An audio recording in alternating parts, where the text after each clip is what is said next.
La tarde de hoy vamos a estar compartiendo un tema que es muy bonito, muy interesante y aparte que me parece de cierta manera un tabú todavía en pleno siglo XXI porque no se tiene la conciencia de lo delicado que es y de lo importante que es este tema.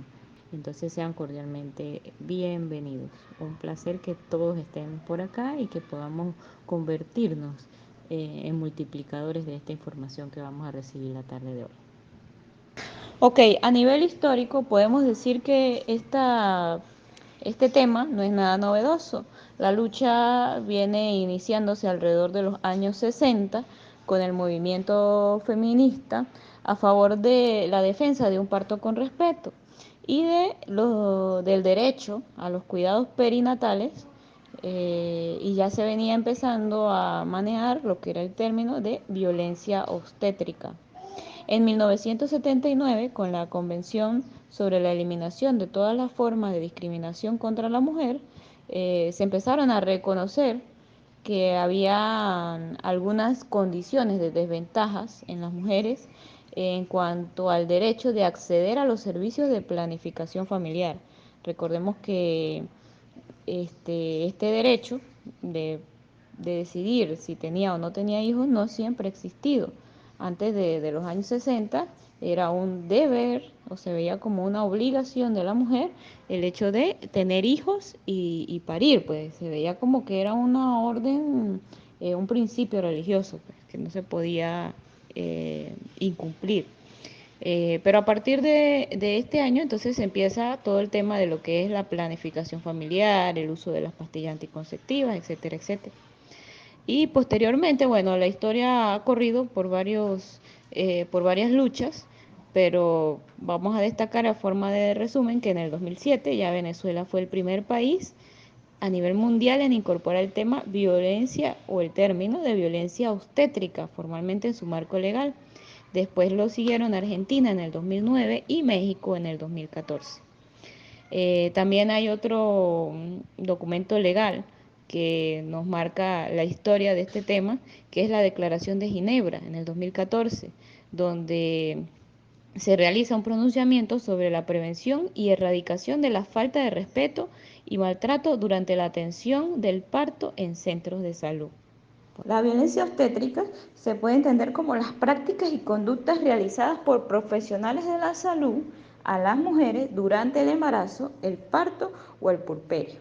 Es decir, las primeras 40 horas después de haber dado a luz, bien sea en el ámbito público o privado, que por acción u omisión se pueden considerar violentas o pueden ser percibidas como violentas. Esto no es que está de manera subjetiva definida, porque se tienen en concreto qué actos qué actos incluye esa violencia obstétrica. ¿Cuáles son?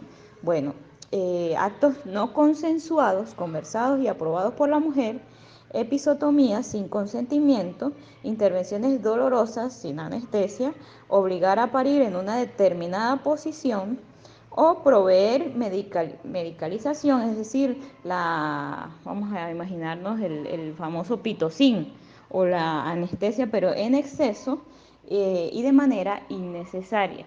Entonces, tenemos que esos son los actos que constituyen violencia obstétrica. Por otro lado tenemos la violencia ginecológica, que allí sí serían aquellas prácticas realizadas por miembros del equipo de salud que pueden implicar una atención deshumanizada, pero esto es durante qué proceso.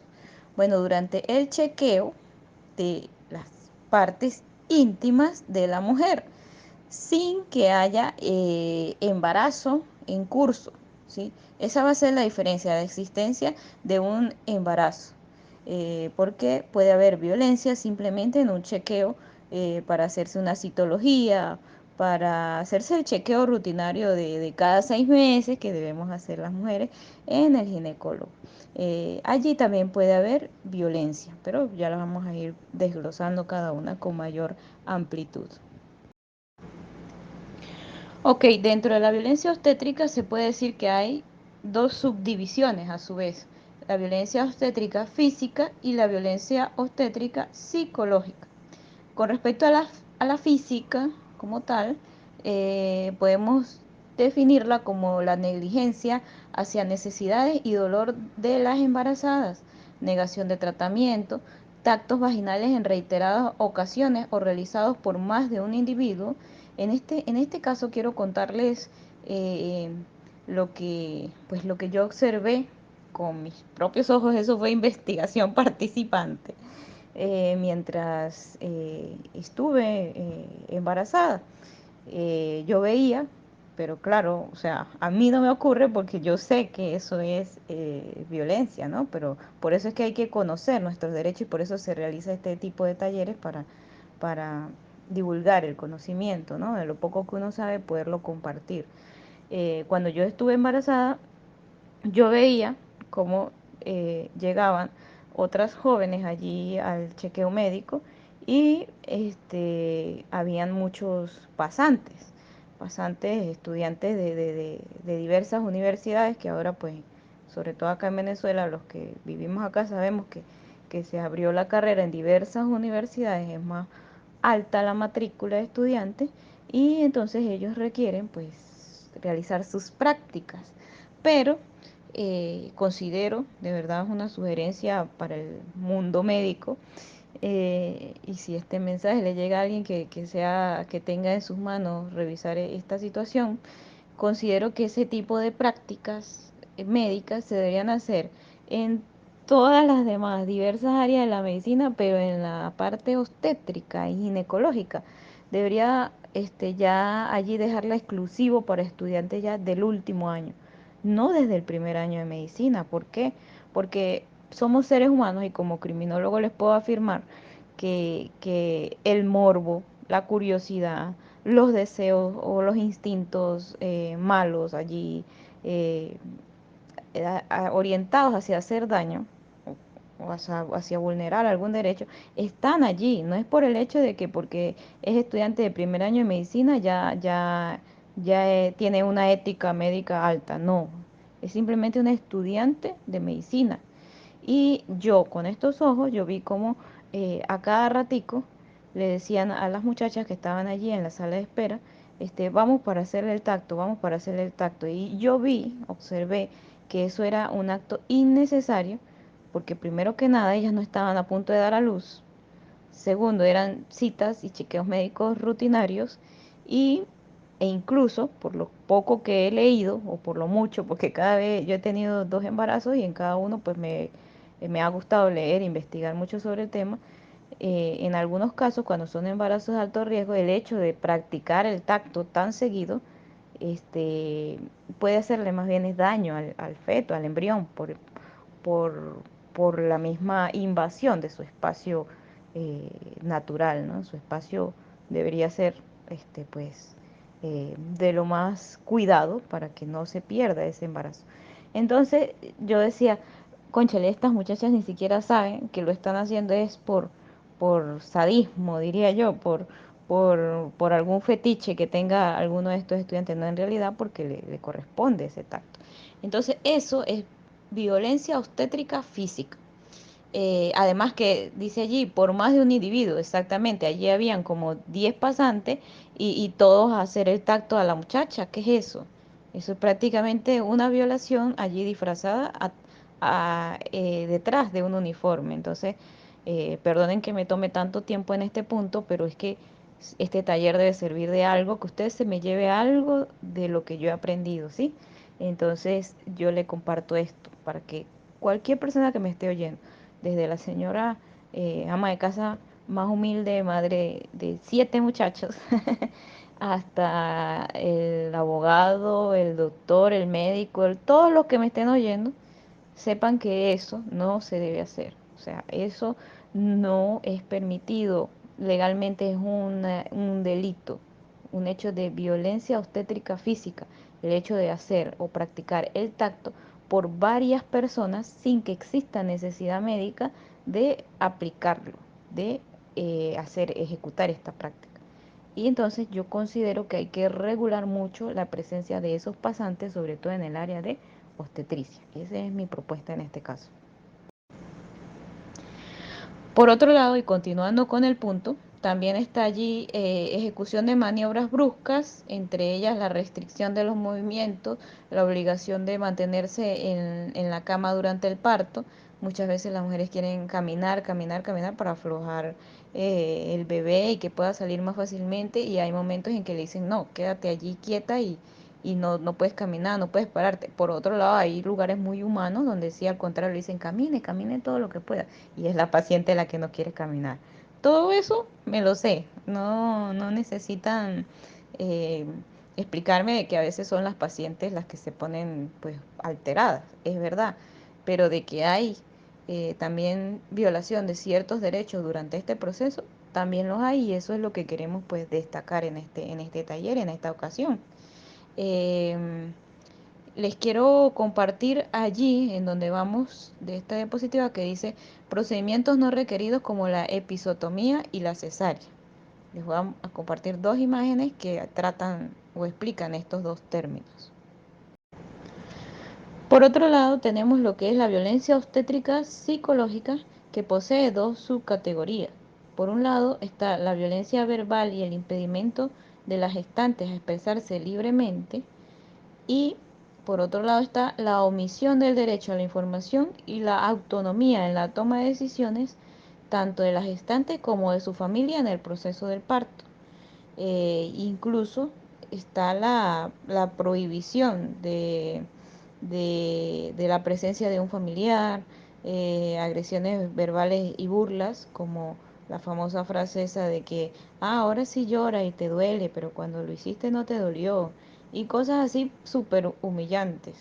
Eh, por ejemplo, también hay otra cosa que vi, esto lo estoy contando porque lo vi, los estudiantes de medicina así agrupados en una salita allí al lado de la sala donde estábamos las personas de la sala de espera, comentando lo que les había pasado en el parto anterior, pero allí, o sea, yo entiendo que esos comentarios pueden surgir en la privacidad de sus compartires, pero no ahí al lado de las pacientes. Y se estaban burlando porque venían saliendo de una cesárea donde la paciente pues hizo sus necesidades fisiológicas, pues expulsó excremento durante el parto, lo cual es bastante entendible y normal por el dolor tan fuerte que incluye el hecho de parir, ¿no? De dar a luz. Entonces ellos se estaban burlando de eso. Ustedes se pueden imaginar el temor que entonces sentimos las pacientes que estábamos del lado de acá en la fila de espera, este, de que nos pasara eso y de sentir que luego ellos también se iban a estar burlando de nosotras. O sea, es que es complejo. Eh, yo creo que yo elogio a los médicos de verdad porque ellos tienen que aceptar y afrontar sustancias de todo tipo, sangre, saliva, excremento, orines, todo eso, yo lo entiendo y no debe ser fácil. Pero si alguien decide estudiar esa carrera es porque tiene la madurez y la capacidad necesaria de, de soportar todo ese tipo de situaciones. Y si no la tiene, entonces pues hubiera elegido otra opción, ¿no? Hubiera sido abogado, administrador, que solo trabaje con papeles y computadoras. Bueno, entonces todo eso es violencia obstétrica psicológica. Ok, a nivel criminológico como tal, todo lo que es la parte de la psicología del crimen, hay unos estudios que nos permiten saber que el impacto psicológico de un parto traumático es el mismo o es muy similar al trauma que deja el haber sufrido una violación. Según un estudio realizado en el año 2006, se encontró que las mujeres que sufren partos traumáticos a menudo utilizan el mismo lenguaje que las víctimas de violación, es decir, para, para describir lo que vivieron durante, durante su parto. Lo único es que, bueno, se asume como necesario en medio del desconocimiento, porque, bueno, yo quería traer mi hijo al mundo y ese fue un sacrificio que yo hice por él, por el bebé. pero en realidad se desconoce de que es algo que no debió haber ocurrido en muchos casos, que se excedieron de violencia, se violaron algunos derechos y pues la mujer lo asume como que bueno, lo toleré porque era mi deber para poderle dar vida a mi hijo, ¿sí? Dice un testimonio, hay un documento con muchos testimonios de enfermeras ya retiradas o incluso activas, pero que laboraron mucho tiempo en el área de obstetricia, eh, dentro de esta investigación, donde dice, por ejemplo, este testimonio de una enfermera, dice, cito, dice, el médico la trató como un pedazo de carne. Después del nacimiento del bebé, procedió a poner su mano en el interior, prácticamente la mitad de su brazo, para empezar a tirar de la placenta. Ella gritaba de dolor, es decir, las mismas enfermeras dándose cuenta de que el médico estaba realizando algo inapropiado. Eh, es importante destacar también que no toda violencia recibida durante el embarazo se puede catalogar como violencia obstétrica, ya que, por ejemplo, un hombre, un vecino, un amigo, un hermano, que golpea a una mujer que está embarazada eh, durante, pues, valga la redundancia, durante su embarazo, esto es una violencia física contra la mujer, pero para catalogarla jurídicamente, esto es para los abogados, como violencia obstétrica, debe ser una violencia cometida o llevada a cabo por personal de salud. Esa es la diferencia entre lo que sería en este caso una violencia física hacia una embarazada y una violencia obstétrica que es realizada por personal de salud.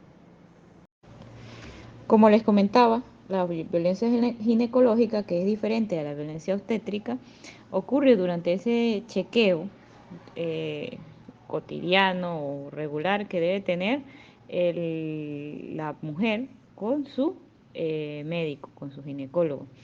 Durante ese chequeo pueden ocurrir algunas de estas situaciones, como emitir juicios de valor sobre la vida sexual de la paciente, comentarios inapropiados sobre el cuerpo. No es que usted es demasiado, está demasiado gorda o, o qué sé yo, la forma de la vagina, cualquier tipo de comentario así despectivo. Comentarios sobre la decisión de depilarse o no, realizar prácticas sin su consentimiento, como colocar un dispositivo intrauterino, por ejemplo, sin la autorización de, la, de la mujer, eh, emitir órdenes médicas de cirugía sin haber hecho una debida exploración para determinar si eso era lo que más convenía, recetar hormonas sin un previo análisis o no saber o no hacerlo, no porque no sepan, sino porque simplemente este, no lo quiso hacer, explicar con la debida paciencia y diría yo pedagogía, andragogía a la mujer qué es lo que le van a hacer o qué es lo que está sucediéndole o qué es lo que los siguientes pasos a tomar. Eh, todo esto que ocurre con la mujer que no está embarazada, solo que va a consulta ginecológica, son actitudes de violencia ginecológica. Por otro lado, a nivel criminológico, podemos ver cuántos filicidios ocurren, en palabras más criollas, asesinatos de madres hacia sus hijos. Y los medios de comunicación y la sociedad se impacta y dice, wow, pero qué mala madre, pero ¿y dónde está el corazón de esa persona, de esa mujer, etcétera, etcétera? Y entonces allí es donde es importante esta infografía que les acabo de enviar porque se explica que es un proceso tan delicado a nivel psicológico el hecho de dar a luz, el hecho de vivir un proceso de cesárea, de chequeos médicos, de desnudez, de que te estén tocando, revisando, mirando, que todo eso es un gran complejo de sucesos que afectan psicológicamente a la mujer y si no se recibe la atención médica adecuada con la debida ética, con la debida amabilidad, con la debida atención, todo esto puede causar depresión postparto o también síndromes de estrés postraumático o incluso la famosa ansiedad, que todos la vivimos, pero en este momento es muchísimo más delicado porque de esos procesos va a depender la relación madre e hijo, el amor de ella hacia él, la comprensión, la creación de los vínculos de apego. Y cuando no hay, entonces la mujer siente que es un monstruo, o sea, ella misma se reprueba porque sabe lo que debería estar sintiendo, pero no lo está sintiendo. Tal vez el mismo hecho de sentir tanto dolor en su cuerpo, de sentirse fea, de sentirse ultrajada, de sentir que todos la ofendieron en ese hospital, en esa clínica. Todo este proceso puede causar un trauma tan fuerte que crea problemas para la hora de conformar lo que es el vínculo madre-hijo. Y bueno, ocurren suicidios, o sea, ella se quita la vida o le quita la vida a su hijo, llamado técnicamente filicidio, y muchos no sabemos que detrás de estos delitos lo que había era hechos de violencia hacia esa mujer. No con la intención de justificarla, ojo, no lo hago con esa intención, lo hago con la intención de que veamos más ampliamente el panorama, pues, que no es solo una mujer que mató a su hijo, no, es que hay que revisar qué vivió esa mujer durante ese parto o durante ese embarazo que la llevó a tomar esa decisión y en qué situación psicológica se encontraba al momento de llevarlo a cabo. Es importante que sepamos que dentro del ámbito de la criminología se tienen diversas teorías para entender el comportamiento de un delincuente. Y una de esas teorías nos habla de lo que es el desapego del vínculo materno sobre todo. Y hay muchas investigaciones al respecto. Sin embargo, como en esta ocasión, la idea no es concentrarnos en términos técnicos, científicos de gran profundidad o complejidad, quiero asociarles o dejarles esta idea, esta noción de que muchas de las venganzas, de los odios, dirían en el llano, retrecherías de algunos hijos hacia sus madres, hacia la figura materna e incluso odio y rechazo hacia la sociedad misma, o sea, el hecho de convertirse en un antisocial, puede estarse generando por la forma como nacemos. Por eso es que es necesario nacer de manera humanizada, ¿no? De la manera más amorosa posible, porque el impacto que genera en la vida de un ser humano esas primeras horas de vida es tan relevante que hay investigaciones, así como dice esta infografía, que dice que en los casos que los niños nacen prematuros o con alguna enfermedad que deben quedarse en las incubadoras y se le hace difícil a la madre acceder al niño, eh, luego dice que son madres, según esta investigación, que luego de un mes de esa distancia, de ese distanciamiento, perdían interés por ese hijo. Eh, que a diferencia del interés que muestra otra que lo ha tenido desde el primer momento en que nació. Hay investigaciones que nos arrojan ese detalle. También dice que el estrés que genera el hecho del llanto de los primeros días, los cuidados, los trasnochos, más estar delicada de salud, todo eso, el mejor elemento para calmar todos esos dolores y toda esa ansiedad es el propio bebé, es el mejor consolador a su vez, el poder tenerlo, acercarse a él, disfrutarlo.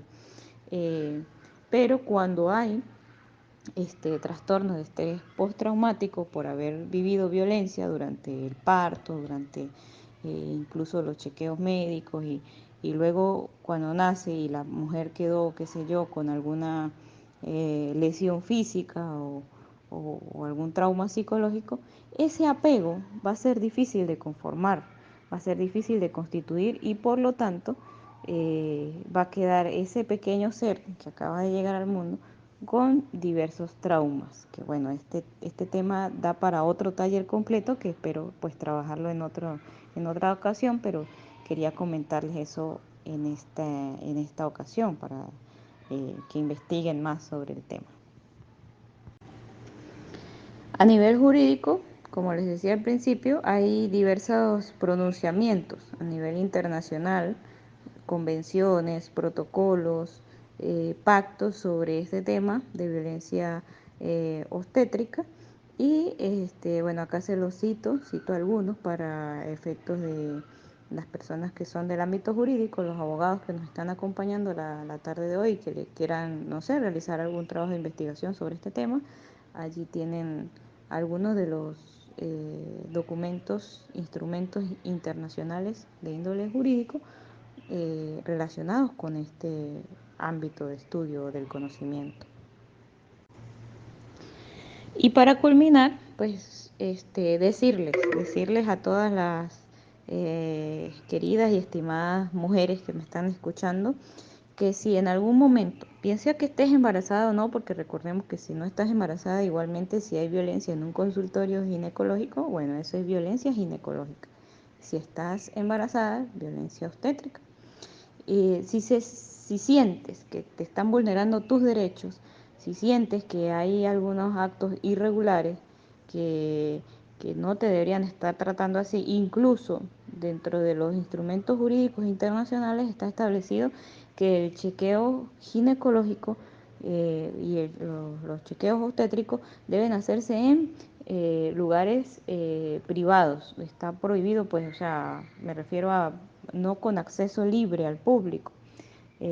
Cero pasillos, cero estar desnuda allí después de una cirugía, de que te dejen desnuda en un pasillo o mal abrigada en un lugar de acceso libre al público, sin tu familiar, sin tantas cosas que ocurren después de un parto. Pero mientras tú tengas control de tu cuerpo y sea una consulta, un chequeo médico y ves que te están atendiendo mal, simplemente toma la decisión, párate y sal de ahí y quéjate. Tienes voz y tienes poder con qué reclamar, porque bueno, a partir de hoy, con este humilde y corto taller que te he brindado, ya sabes que hay cosas que son irregulares y que además son sancionadas por la ley. Ese personal médico que te esté tratando de esa manera debe ser sancionado por la ley. Y bueno, para eso existen pues las fiscalías especializadas en el área de violencia contra la mujer para recibir esas denuncias de maltrato hacia la mujer. Entonces, bueno, espero haberles ayudado y colaborado un poquito. Espero que les haya gustado. Y bueno, cualquier sugerencia, aporte o comentario me lo pueden dejar en mi canal de Instagram, que siempre pues estoy revisándolo constantemente. Muchas gracias.